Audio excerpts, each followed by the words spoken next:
Welcome to the Vocation of the Business Leader podcast. I'm Greg Baustert. Here we explore how Catholic leaders let Christ and the teachings of the church he founded guide their work, integrating faith and business. Each episode offers inspiring stories to help you live an undivided life.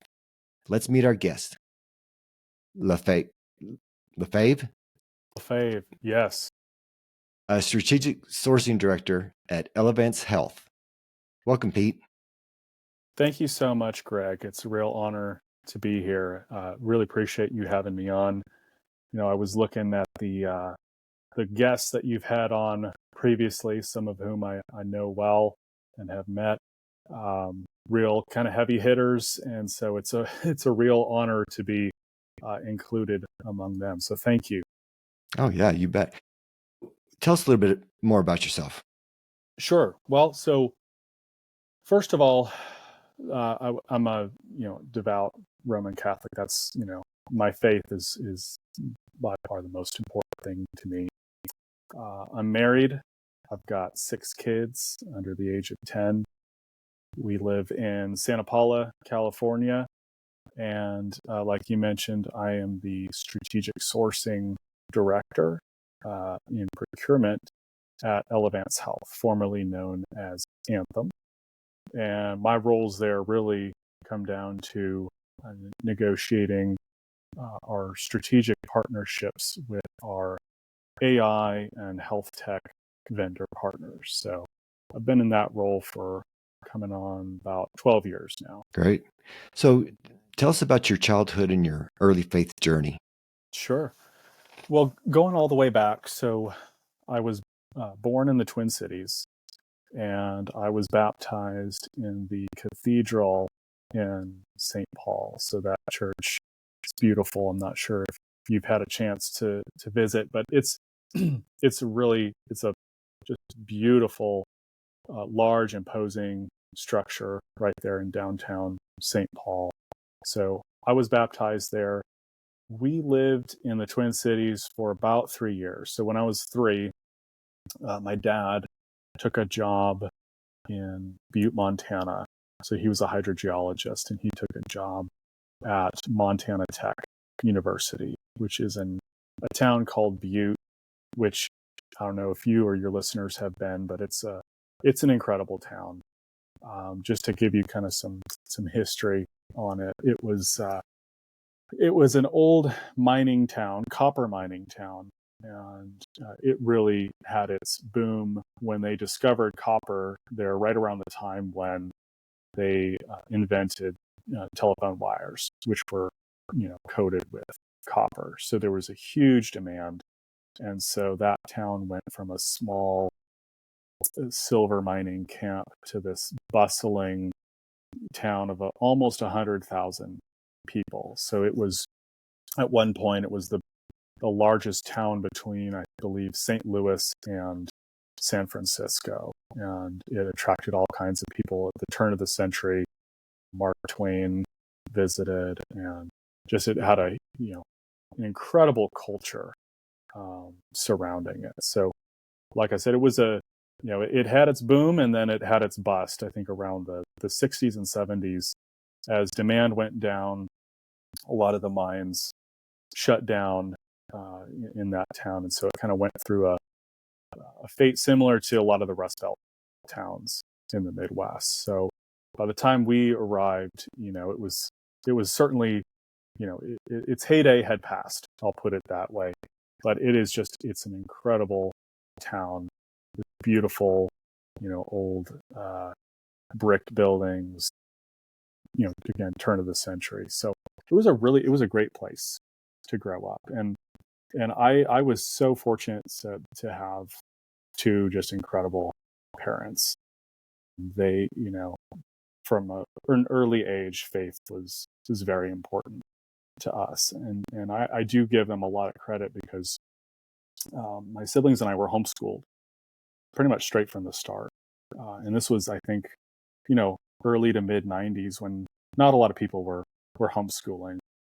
My parents really kind of went out on a limb, and they'd heard about it from some friends of theirs, and it was a great experience for me to have that that education.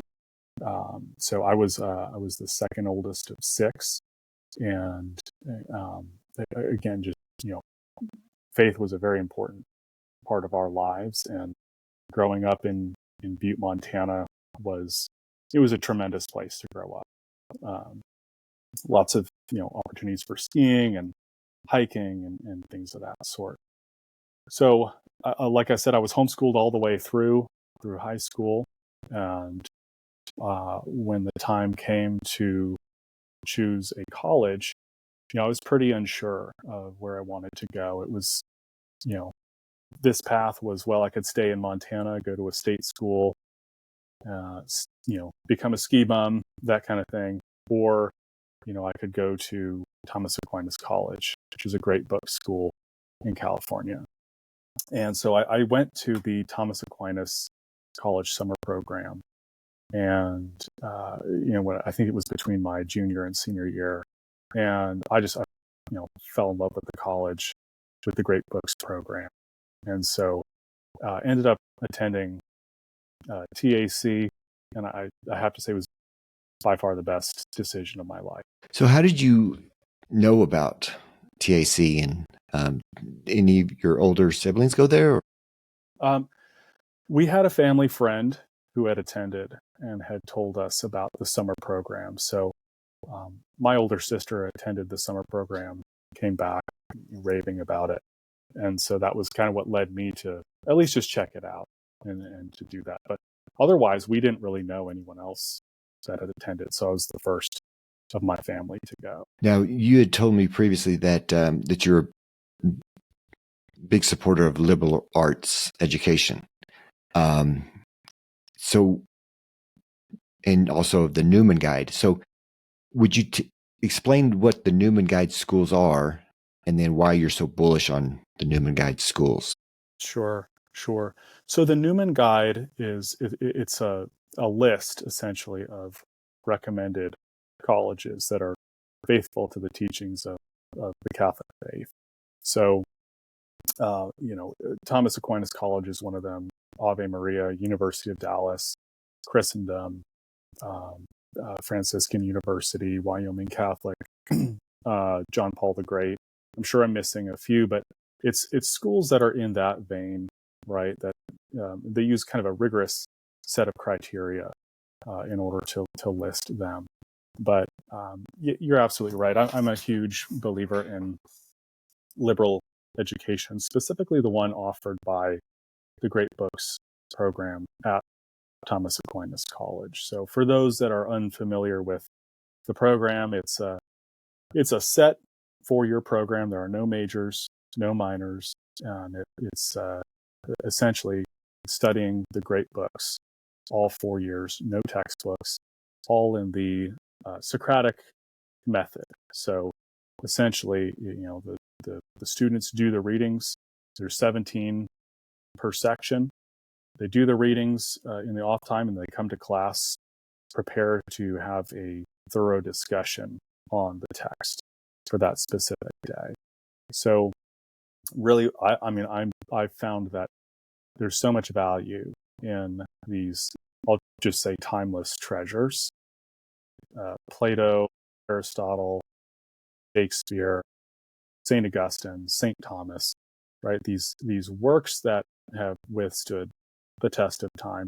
There's so much value in studying those, but also doing it in the style that Thomas Aquinas College does, which is the round table Socratic method. So I've found, for me specifically, especially in my career, that I learned so many unique skills because of that education. So being able to dive through a text, right, a long passage of St. Augustine, for example, being able to dive through, pull out the nuggets, and then come to class prepared to discuss with 16 other peers. It's invaluable, and it teaches you so many skills: analytics, reasoning, how to think, how to discuss, but also, I think most importantly, how to listen as well. I think there's that's a skill it's very underrated, but it's key, especially in business, right? When you're in a meeting and you're trying to solve a problem and you've got, you know, 5 people saying 5 different things, being able to parse through the conversation and then come up with strategic next steps. I mean, that was what we did every day at TAC. So that's why I'm I think going forward, I'm very bullish on TAC and others, the other Newman Guide schools as well that have these types of programs, but also just even the ones that emphasize the importance of our Catholic faith.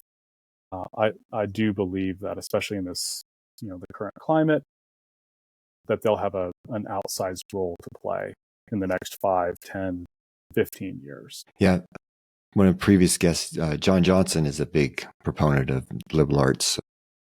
Yeah, he even has his Albertus Magnus Institute, which is and that's a promoting great that. example because John is a very, very successful businessman, but he and I have discussed this as well, that there's a value in hiring graduates from colleges like Thomas Aquinas College and obviously others, within the Newman Guide.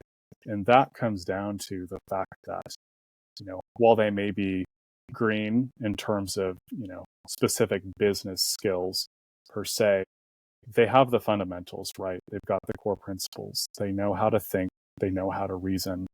They know how to listen. And again, they're good, solid people. So I know John is a big proponent of that, and I am as well. I have a business degree, but they don't really teach you anything about business. When you get into the real world, it's a different story. So, yeah. Right. I found that as well.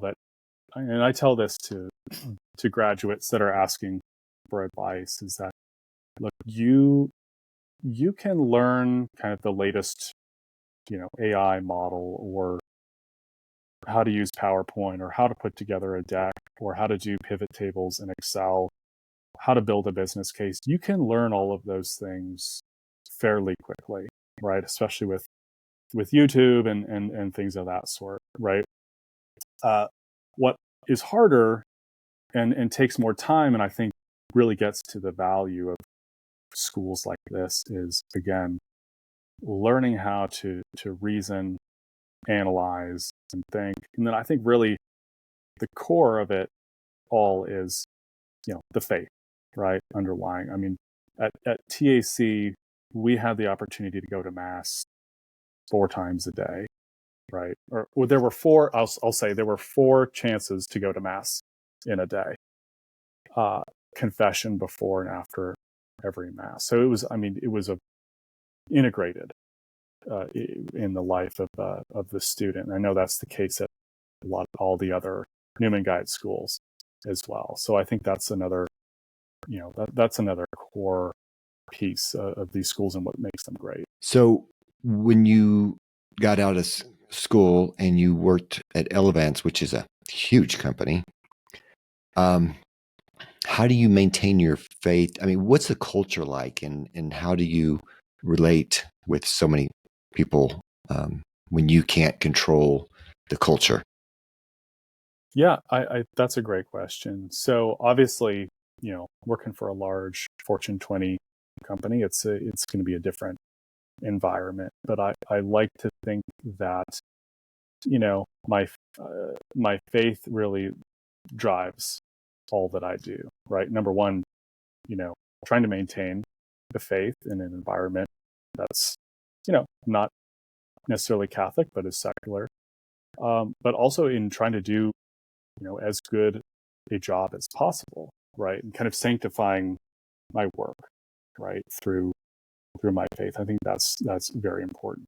It was a a change. It was an adjustment, and I tell people that are looking for advice, right, on, hey, going from a place like TAC into a big corporation is like, there will be challenges, right, and there will be moments where you clearly have to not apologize for your faith, but also, explain the why, right? Like, for example, I've got 6 kids. So that often leads to questions right away. Like, why? Do you know what causes that? To which I say, no, I don't.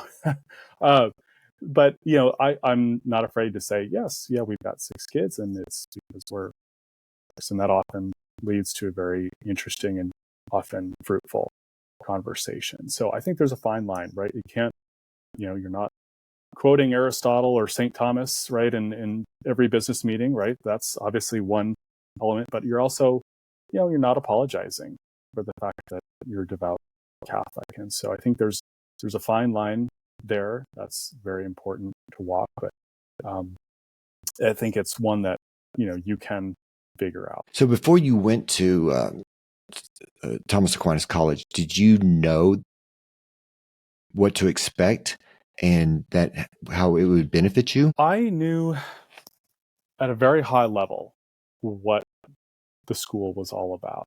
What attracted me was the discussion method. I think that was because I was homeschooled, right? I was kind of used to a different method of learning than just say, going to the, going to the high school every day, sitting in class, and for me, I was a little more self-directed.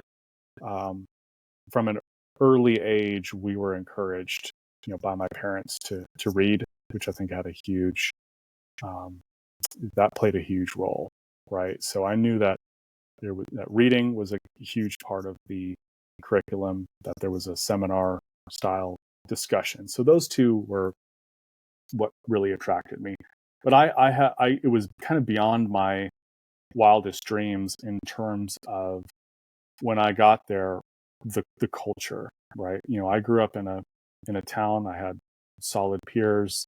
Town was traditionally Catholic, but it wasn't anything like what I experienced when I came to Thomas Aquinas College, where all 350 students, I mean, which sounds small, but it's, you have pretty much the core principles in common with these people, and you could sit down and have a really great conversation with any one of these people. And so living that life for 4 years, and they have a policy where everyone stays on campus in the dorms for 4 years, which just really creates a just incredible environment where not only is it's rigorous education, but it's also you're living in community. You're living the good life, right? You're living a truly Catholic life. So I didn't really know that I didn't expect that to the extent that I found it. But when I did, it was, it was incredible. What advice would you have for young men starting out in their career? That's a great question. So, and this kind of leads me maybe into how I got my role with Full Advance Health. So first and foremost, from a business perspective, I would say there's no such thing as luck. Really, you have to create your own luck. You have to come up with a habit of continuously putting yourself in a position where, where an opportunity might come your way, right? So I always just say, look, you have to create your own luck.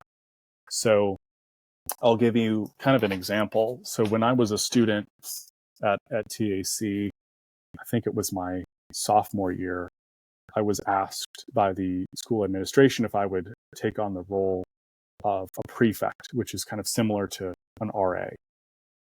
And at first I was reluctant because that meant that I had to follow the rules and much more closely, I should say. And so I kind of went back and forth and do I really want to do that? But at the end of the day, I said, yeah, I'll say yes.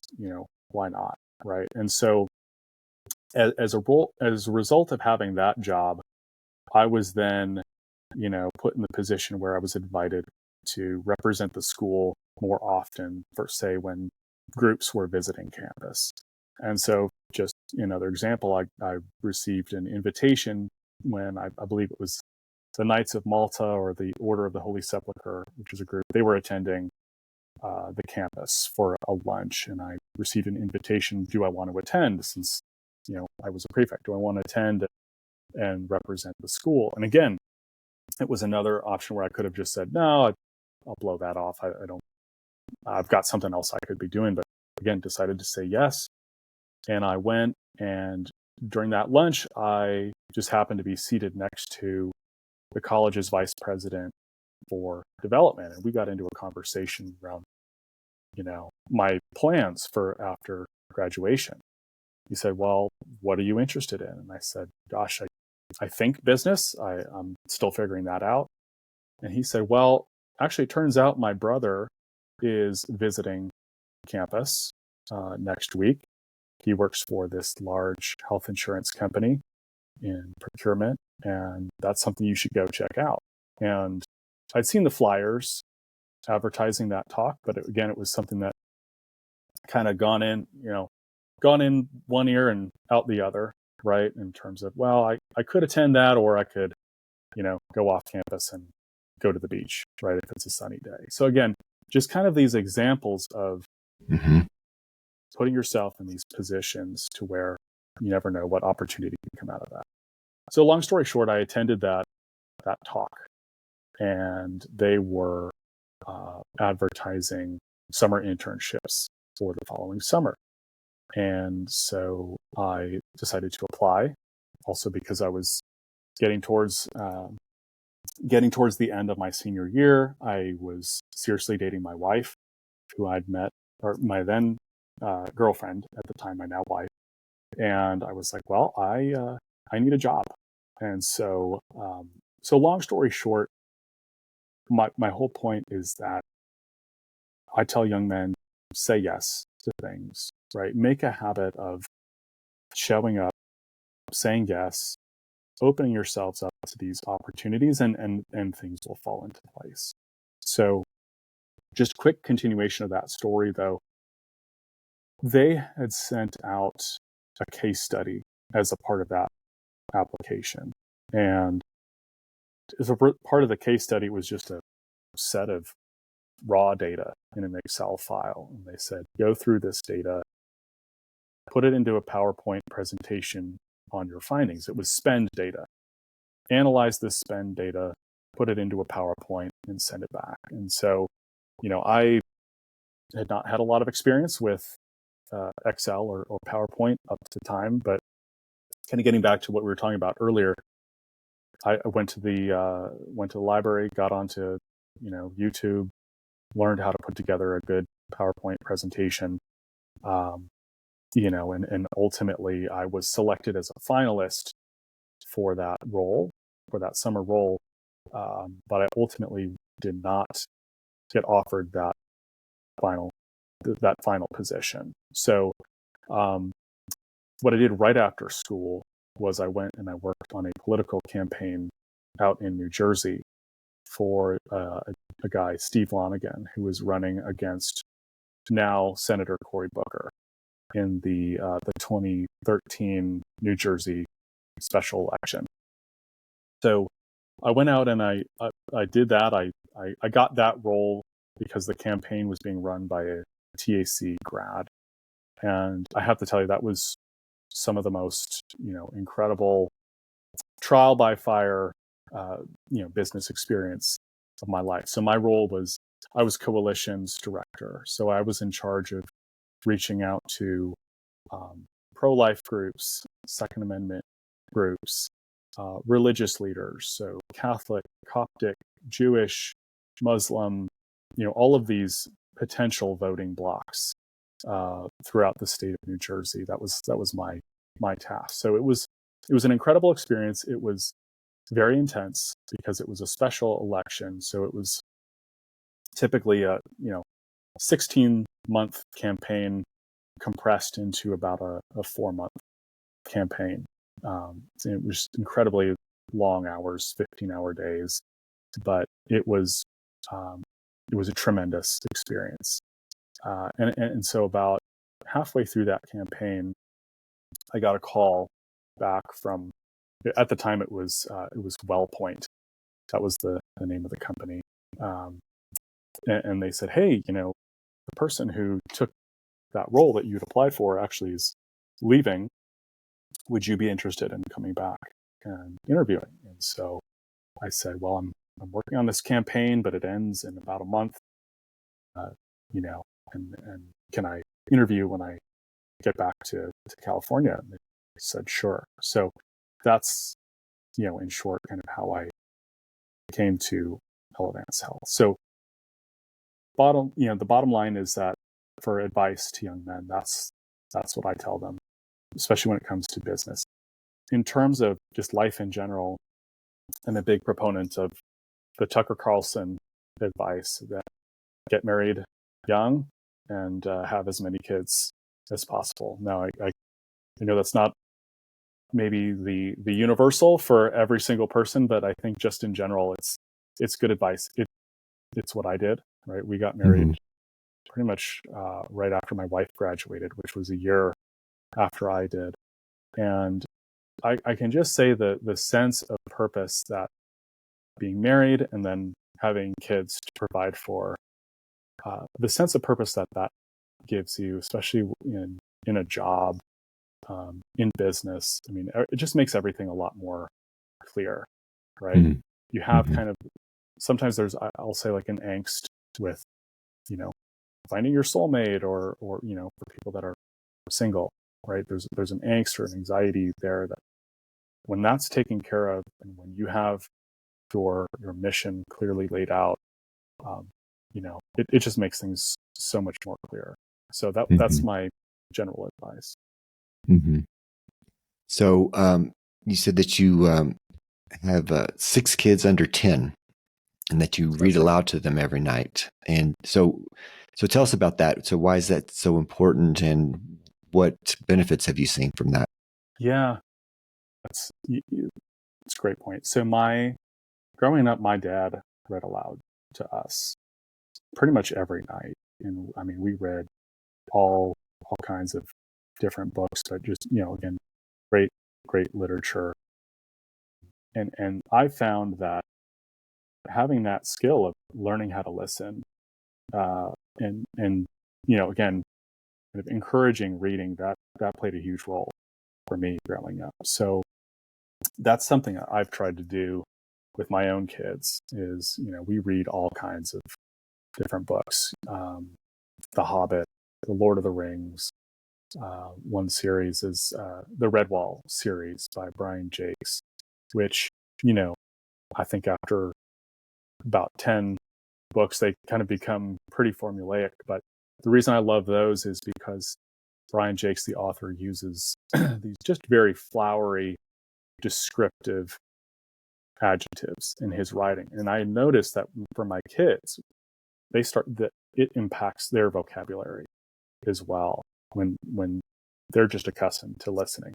And so I've also noticed that they are now big fans of audiobooks as well. But they've developed that skill of being able to sit down and listen to a story for extended periods of time. And I think as that's something humanity for thousands of years, that was kind of our go-to, right? Sitting around the fire, listening to stories. That's how the works of Homer were handed down for hundreds and hundreds of years. So I'm a big fan of that. I've seen just a tremendous impact, and for me too, any excuse I can to reread The Hobbit and The Lord of the Rings, I'll take. So that's definitely our go-to. Awesome. So you had talked about the before the recording, the Catholic business ecosystem. So what is that to you, and what do you see as the future of it? Yeah, that's a great question. So I think you and I may have been connected through Scent Ventures, which, for those of you who are unfamiliar, Scent Ventures is this incredible network of Catholic founders and people that are in business and serious about their faith. And so when I look out there, I see organizations like Sent, I see organizations like Legatus, like Young Catholic Professionals, Opus Dei. You see a number of these institutes that have, really sprouted up around these prestigious schools on the East Coast, like the Morningside Institute, for example. I see just a whole variety of these overlapping networks. And I think it's very important to start looking at this network as an ecosystem rather than just kind of these separate parts.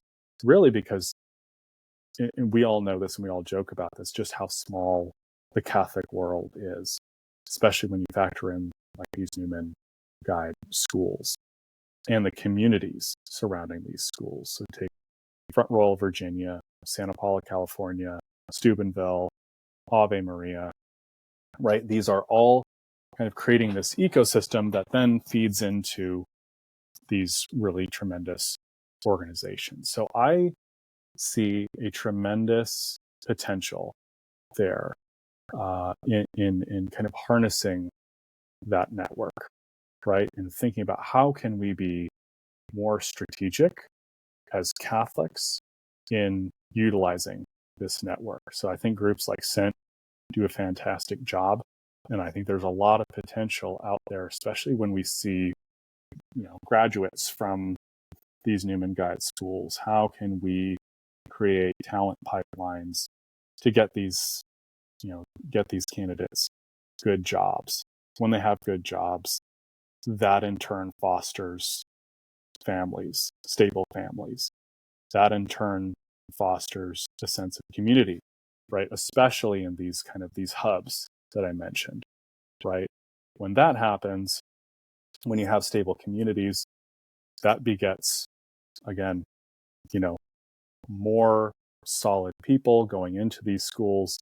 That fosters vocations, that fosters people, when people are in community, I think it's much easier to, stay within the faith and to create these, wholesome environments. So that's why I'm very bullish on kind of these networks. And I think that there's, like I said, tremendous opportunity in the next 5, 10, 15 years to think even more strategically. So I've been thinking of, some ideas in that front, and I'll just say stay tuned on that. But I think there's a tremendous opportunity there. Mm-hmm. Yeah. I mean, why not? Why not us? I mean, all these other communities, the Jewish community, there's, you name it, they do business together, and their faith together, and why not us? Absolutely. I think that's absolutely right, and I think the networks are there. I think the networks are already there, and I think it just comes down to us thinking more strategically. And I think it starts really with, I think geography plays a big part of that. I think I look at these communities, especially, ours, for example, here in Santa Paula, there's a fantastic homeschool community, but there's also a really solid classical school called St. Augustine Academy. And then there's also St. Monica Academy down in Pasadena, not too far from here. So the most important thing for that is that having a community where you know and trust the peers of your kids, right? I mean, that's huge. But also having peers of your own that can help encourage you and just, again, foster that sense of community. I think there's going to be a real hunger, real demand for more of that as well, especially in the next 10 to 15 years. So like you said, why not us? I think there's a tremendous opportunity there. So why do you think that it's not established already? Well, I think I think the start of it is. I think the beginnings of it are there. already, especially when you look. When the fact that the Newman Guide is a thing, the fact that the Newman Guide exists, right? When you really step back, like, what is the Newman Guide?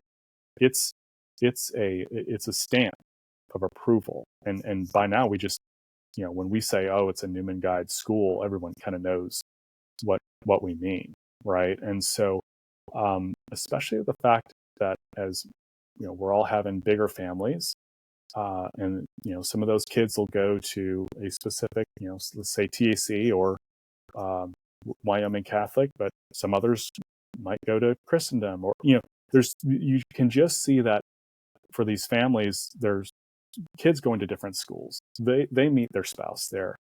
They get married. They settle in one of these communities. They have a number of kids, and the cycle kind of keeps repeating, right? All through that time, those people are going into business, into roles, whether it's, some are becoming teachers, but others are starting companies, getting involved with Scent. Others are getting involved with Legatus, right? Others are getting involved with the Napa Institute. So I think the beginnings of a very incredible network are already starting, and I think the potential to, create even more incredible businesses, to start companies, to provide entertainment. I think of a group like the Floriani, who are a group of singers that specialize in chant and schola, and if you haven't heard of them already, check them out. But they've come out of TAC, but they're beautifying the church in sacred music. So I think you will start to see real impact coming out of these networks in the next 5 to 10 years.